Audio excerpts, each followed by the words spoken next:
राधे राधे, जय श्री कृष्णा। साल 1966 state of Mizoram यानी कि इंडिया के इस पार्ट ने इंडिया से आजादी घोषित कर दी और वहां पे इंडिया का कोई कंट्रोल नहीं था बचा। लेकिन देश से अलग होने की ये कहानी साल 1966 से 5 साल पहले ही शुरू हो गई थी, जब अक्टूबर 1961 में मिजो नेशनल फ्रंट MNF का जन्म हुआ।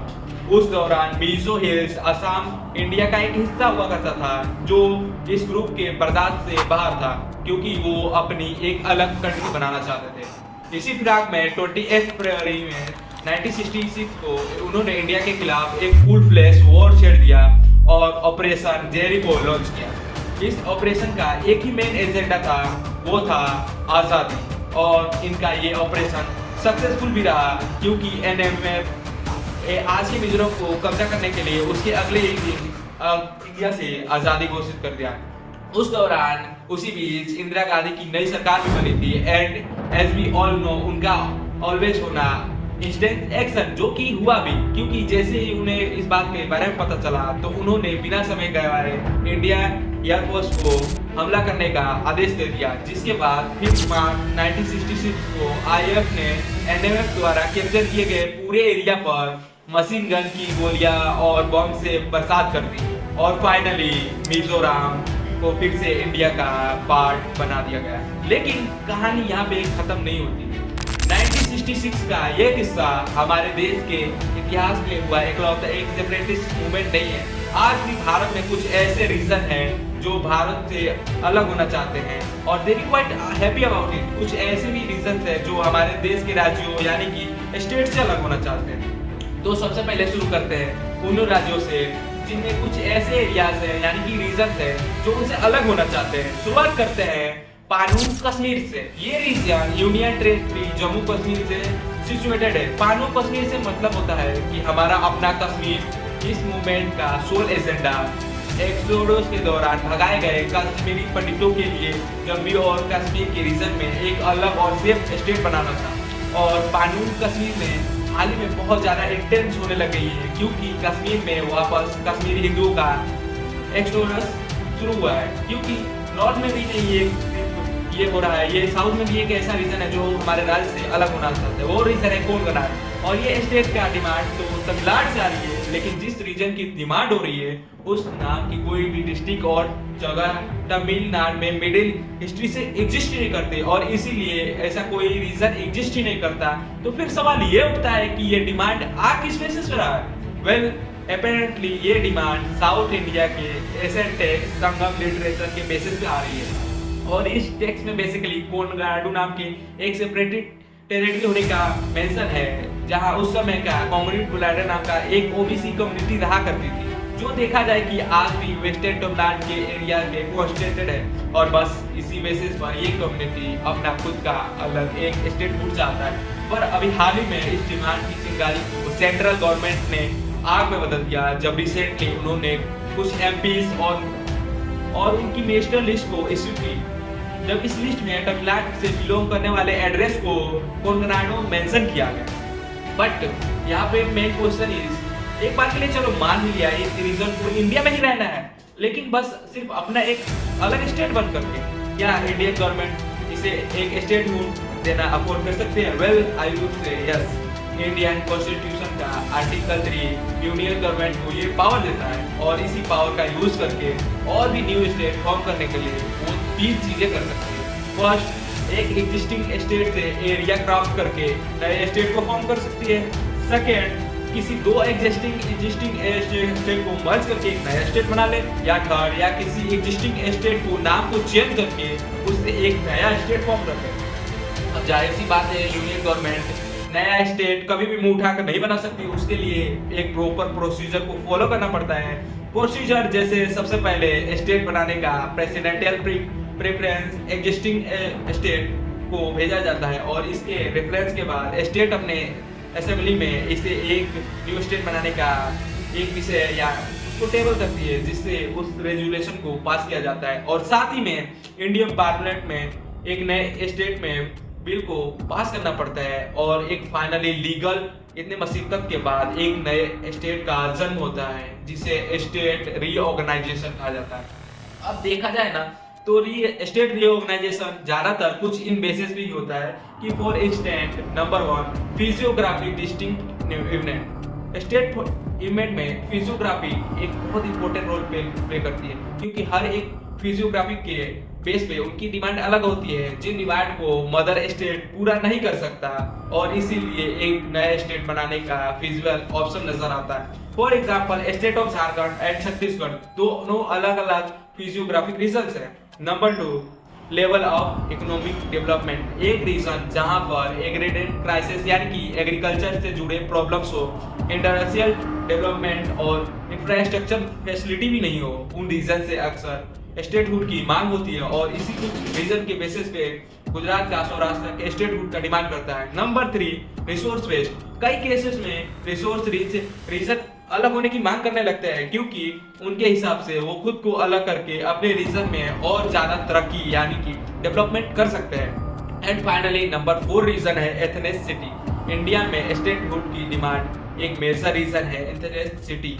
Biggest as you know India में ह्यूज नंबर ऑफ ट्राइब्स है, और क्योंकि वो ट्राइब्स है वो हमेशा अपनी ट्राइबल आइडेंटिटी को प्रिजर्व करना चाहते हैं, और इसीलिए मेजरली नॉर्थ स्टेट जैसे छत्तीसगढ़ झारखंड ट्राइबल रीजन से ये डिमांड बहुत ज्यादा आती है। वेल सी अगर ये स्टेट आपस में बंटवारा भी करते हैं तभी भी एज सच इंडिया में कोई मेजर इम्पैक्ट नहीं पड़ता, क्योंकि स्टेट की आपसी डिवीजन से ऐसा थोड़ी ना है कि देश का ह्यूमन रिसोर्स या लैंड एरिया या फिर नेचुरल रिसोर्स देश के बाहर चला जाएगा, वो तो फिर भी इंडिया का हिस्सा ही रहने वाला है। प्रॉब्लम तब आ जाती है जब कुछ लोग अपने स्टेट को अपने देश से ही तोड़ने से मांगे करने लगते हैं, मतलब इंडिया से अलग होकर अपना ही एक देश बनाना। जैसे कि असम फॉरेस्ट एग्जाम्पल, जैसे कि कुछ लोग एसएमईज लैंग्वेज को प्रिजर्व करने के लिए भारत से अलग होना चाहते हैं। एक्चुअली पार्टीशन के वक्त से ही वेस्ट पाकिस्तान हर वक्त कश्मीर में उलझा रहा, और इस चक्कर में उसने अपने ईस्ट पाकिस्तान यानी कि प्रेजेंट बांग्लादेश के सिटीजन पे कभी ध्यान ही नहीं दिया।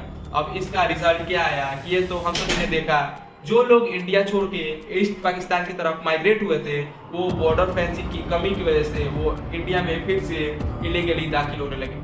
अब ऐसे में ये तो ऑब्वियस सी बात है कि बोर्डिंग स्टेट की जो पॉपुलेशन का पारा जो था वो चढ़ना ही था, और वही हुआ आसाम में भी। साल 1961 में असमी लैंग्वेज को स्टेट में कंपलसरी करने के लिए वहाँ के लोकल गवर्नमेंट ने अपनी स्टेट असेंबली में एक बिल इंट्रोड्यूस किया, ताकि इलीगली माइग्रेट हो रहे बांग्लादेशियों की बंगाली भाषा उनकी लैंग्वेज को ना खा ले। बट फिर वही हुआ जिसका डर था, बंगाली स्पीकिंग इमिग्रेंट से आ रहे प्रेशर की वजह से ये बिल वापस ले लिया गया, और ये देख आसामी लोग भड़क गए, और इसीलिए उन्होंने उल्टा रास्ता चुना और बना दिया ULFA United liberation front of Assam, एक रिबेलियन ग्रुप जिसने देश के खिलाफ ही हथियार उठा लिए।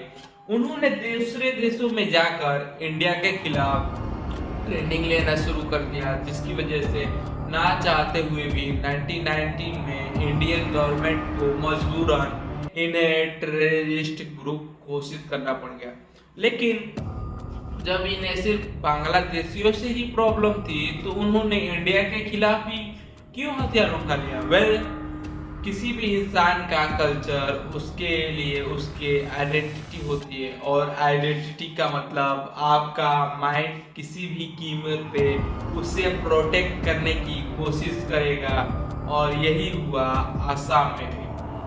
1980s में असमीज लोगों ने यह देखा कि रजिस्टर वोटों की गिनती में अचानक से राइट आने लगा। आई मीन ये कैसी टेक्नोलॉजी है जिसमें बच्चे डायरेक्टेड 18 साल से बड़े पैदा होने लगे?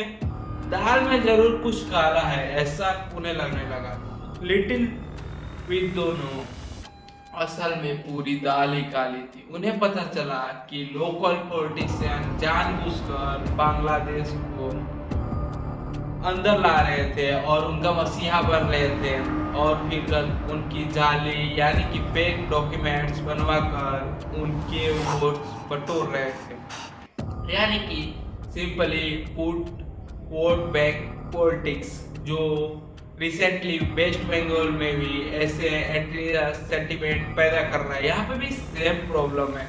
इलीगल जो बांग्लादेशी इमिग्रेंट हैं वो वेस्ट को कंट्रोल करती है 2005 के रिसर्च के अनुसार पिछले कुछ दशक के हिंदू पॉपुलेशन में शार्प डिक्लाइन देखने को मिला है, और ऑन द अदर हैंड उन दोनों में मुस्लिम पॉपुलेशन ड्रास्टिकली बढ़ी है कि इतनी 2006 में वेस्ट बंगाल की असेंबली टोटल 294 सीटों में से 50% सीट पर सीधा इलीगली बसाए बांग्लादेशी इमिग्रेंट का कंट्रोल था, लोकल बंगालियों का नहीं।